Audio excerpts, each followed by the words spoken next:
Welcome to LifeBlood. This is George G, and the time is right. Welcome to today's guest, strong and powerful Dr. Heather Moday. Heather, are you ready to do this? Yeah, let's go. Let's go. Dr. Heather is a physician. She is a leader and a trailblazer. She's spreading the word about functional medicine. She is the CEO of the Moday Center for Functional and Integrative Medicine. Her newest book is the Immunotype Breakthrough. Excited to have you on. Heather, tell us a little bit about your personal life, some more about your work, and why you do what you do. Whoa, wow, that's a lot. So I'll try to get that into just a couple of minutes. My history is that I was a conventionally trained doctor. And what I mean by that is I have a medical degree from a traditional medical school, and I sort of went through the traditional training programs. And I ended up as an allergist. And in medicine, when you train as an allergist, it's also immunology. So it's a specialized fellowship after internal medicine. So, the beginning of my career, I actually was in sort of a conventional allergy practice in Philadelphia, and I worked there for about 10 years. And, it was a great first sort of gig for me. I learned a ton. But what I discovered as I was sort of, working there was that I didn't really feel like I was helping people significantly. I was really relying upon pharmaceuticals. I was, sort of it was a little bit of a, revolving door. And I also just felt like I wasn't learning a lot. I wasn't really applying a lot of what I thought I should be applying as a physician. And I also realized that, maybe I just didn't have a completely full toolbox when it came to, why people get sick, how we get sick, what we can really do to change the trajectory of our health and wellness. And so, I started getting really curious, and I poked around, and I did a fellowship in integrative medicine at the University of Arizona, and then went on to do training in what's called functional medicine, which a lot of people may not be familiar with, but it's really, we like to call it root cause medicine.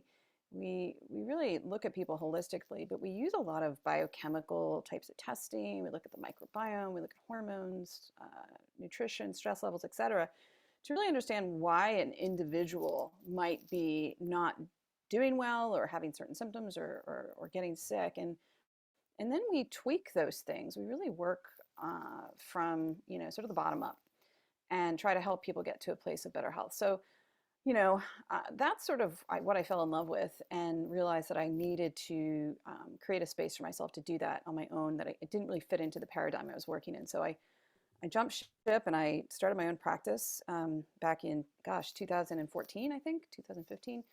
And, it's gone through several permutations. I recently relocated to Virginia, and I do see patients in several states. We have some online programs also for clients too, but I work primarily virtually now, helping people, get better. And, because of my interest in immunology and the immune system, I wrote a book during the COVID pandemic, and it's not about COVID, but it's about our personalized immune systems and how we can really do a lot to balance them and make them healthier. Nice.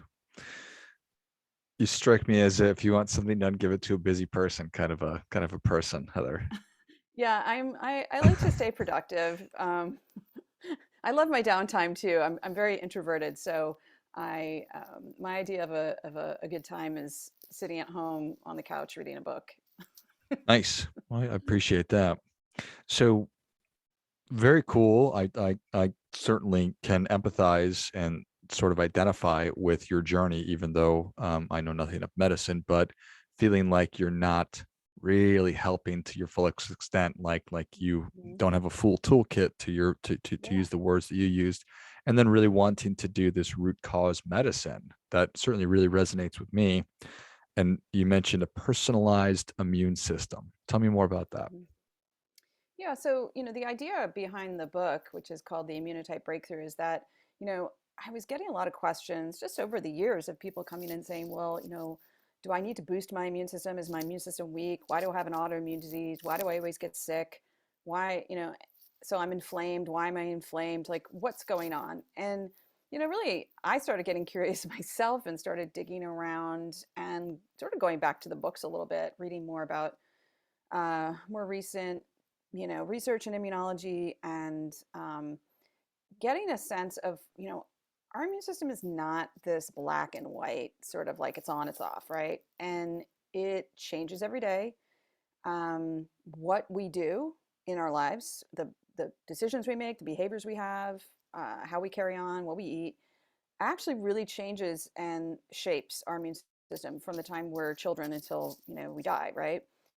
And there's a lot that we can do to balance our immune system. It's not always about boosting it, right? So some people actually have a very overzealous immune system that might be attacking their own tissues, that might be chronically inflamed. And for those people, we sort of want to redirect it. We want to calm things down. We want to strengthen it in certain areas. So I really just started getting into understanding why, what we can do on a, I guess, really on a cellular level, what we can do every day to sort of balance our immune system. Interesting, right? That our immune system could be super overzealous and it could just be running roughshod over systems that it ought not be. And then Hmm. obviously when it's not working the way that we want it to be, then it's not fighting the bad things in our body. Um, Exactly. and that certainly makes sense. Why would I think that it was just a binary off or on kind of a thing? All right. So I'm guessing that our American lifestyle is not serving our immune systems. No, unfortunately, not at all. It's, you know, and there's so many statistics to this, right? We're an extremely advanced, wealthy, industrialized country. And yes, we might do better than certain, third world countries in terms of, child mortality and et cetera. And we live a long time. However, we live relatively poorly. We live with chronic disease. We have much higher incidences of certain diseases like Alzheimer's disease, obesity. Obviously, we're in the forefront there. So, despite all this great stuff that we have and the wealth we have and the access to care, um, we're not doing so great. We're actually we're not where we should be. We are not in the top of the charts for in wellness and health. Yeah, it's I guess not a surprise. Maybe it's an indictment on human nature. That doesn't necessarily matter though. It's kind of like here we are, or maybe that does matter. What's what's what's the way forward, Heather? Yeah, so I think people need to think at least, and I know a lot of people do think, oh, I want to take care of myself. I do want to live a long time. I do want to live well. But there's one thing about saying that, and then another thing about actually putting things into action. And part of that is information gathering and understanding what you should do. And that's what my role is really trying to give people tools and information that is based in science and reality. Um, and then, encouraging people to find people in their life for accountability and understanding that the decisions pretty much that we make every single day of our lives is going to shape um, what our elder years look like, right? So nobody gets cancer overnight, nobody gets Alzheimer's disease overnight. None of these things happen overnight, and none of them necessarily happen because of our genes. That's another thing, is a lot of people think like, oh, my parents had diabetes, et cetera, et cetera, I'm going to get diabetes. And that's just really not true. And we know that. We know that you can change you can't change your genes, but you can change how your genes express themselves.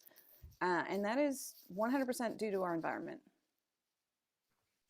I would think that would be really empowering. Just hearing that is encouraging. I think that we probably all have in our family tree some kind of bad thing that's happened at some point to somebody, and the Hmm. thought of I'm I'm I'm screwed is not a good one, but that I can change how my genes express themselves is good news.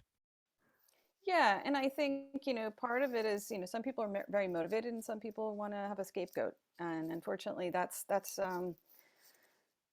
people have to come to that conclusion on their own. Like, do I really want to let, things just pull me along the tides, or am I going to take an active stance to make my future better than either my parents or what I'm doing right now today? What do I want for myself? And so, I mean, you can probably relate to that. And but it sometimes takes a little hard work, and it does take a little persistence and dedication. Yeah. Well, that's that's is I mean, how do you think about education versus willingness to to make those difficult choices, and not to make those difficult choices once. It's making the difficult Mhm. choices every day. Mhm. Yeah. So, I always go back to that thought of like, what's your why? That's a question for a lot of people's goals. Like, why do you want to do something? And you have to have a really good why. It's sort of like when someone wants to lose weight, right? And most of the time, things like, oh, I want to look good in a bathing suit, it's not going to hold up because, over time the cheesecake just looks too good. So, you have to think like, what are my really deep whys? Like, why do I want to take better care of myself? Why do I want to, live longer and healthier? And it might be, things like I want to play with my grandchildren, or I don't want to be a burden to my children. I don't want to end up in a wheelchair nursing home, lonely at, 80, when I know I could probably prevent that from happening most likely. So, I think it's like really digging into that and then reminding yourself of that on a daily basis, and whatever it takes to remind yourself of that, you just got to do it. Yeah, I think that that's well said. And probably thoughts that we don't like to commonly have are to think about myself as an older person, but Hmm. how do I want to be when I'm older? Yeah, Do I want to just be right. sitting there with my mouth open on the couch with nothing to say to anybody, and my grandkids kind of pat me on the head, say, oh, there's Grandpa George? Well, no, I'm not interested in that. I want to be intellectually and mentally Hmm. strong, and I want to physically be as active as I possibly can. And so based on that, then I have choices that I make today. Right, because we all think, when you're 20, you always think like, oh, well, when I'm 50, that's old, right? But when you're 50, you're like, no, actually, I feel like I'm like a 16-year-old caught in a 50-year-old's body, and I want to get so much done in my life. So, you know, it's never too early, and it's never too late, right? What are there certain, like, kind of pillars that you think about or talk about? Yeah. So in the book, I focus on a couple of different pillars. I mean, there's four different sort of what I call immunotypes, which is, I think very interesting for people to read about, and I would recommend that they do that. But the things that I think we focus on in functional medicine, and I would say really for anybody, are your sleep, which is really primary. It's like, you can go without eating for weeks, drinking for days. You can't go without sleep for usually more than 72 hours. It actually you'll die. Sleep is paramount, and we're a very very sleep deprived nation. So sleep, stress, and stress management, and there's two different things. That's having stress and then being able to buffer that stress are two different things. Nutrition, so what you're putting in your mouth, your gut health, because that's very primary to our immune system, is our whole um, microbiome, and our environment in terms of what we're exposed to, toxins, chemicals, anything, pollution, anything that could possibly be something that our immune system is going to react to and cause problems. And we know that we can't do a lot, right, to change the trajectory of the world. You can get involved, but in terms of your personal environment, you can control quite a bit of that. And I imagine, I think, I feel like one of the things that is so hard on us as human beings today is that we feel so overwhelmed, and we see Absolutely. problems in every corner of the world right on our phones. We're like, oh my gosh, it's Hmm. despair. What am I going to do? And there's nothing I can do about that, but I can get more control of what I am doing in these four different areas. And if I do that, if I just focus on that, that will help me to be stronger. And then I can go out and maybe save the world. Yeah, I mean, I think it's really important for people to understand that there's only so much that you can control in your life. And sometimes when we think we can control other things, it actually makes us miserable and very overwhelmed and upset. Um, and so, really, just maybe make a list of 3 to 4 things that you want to work on. That's it. I am a big fan of sort of building on habits, those atomic habits. Start small, because that gives you momentum, and it also makes you feel really good about yourself that you've made small incremental changes, and those small incremental changes actually really start to build up, and really can make a big change in how you feel on a day-to-day basis, but also in your future health. Yeah, I think that that's really well said. So when somebody picks up the Immunotype Breakthrough, how is it? How is the book structured? What should they expect? So, it's structured in, I give pretty much an introduction of, sort of why we're here. Like, how did we end up with our immune systems the way they are? Because, a lot of what's going on with our chronic disease problems are due to, sort of how we've been living and how we pivoted from, you know, a history in the past of dying from infectious disease. And I'll say, like, we're going to just remove COVID, obviously, from the situation because, that's an infectious disease. But, 100 years ago, we all died from TB, pneumonia, dysentery, et cetera.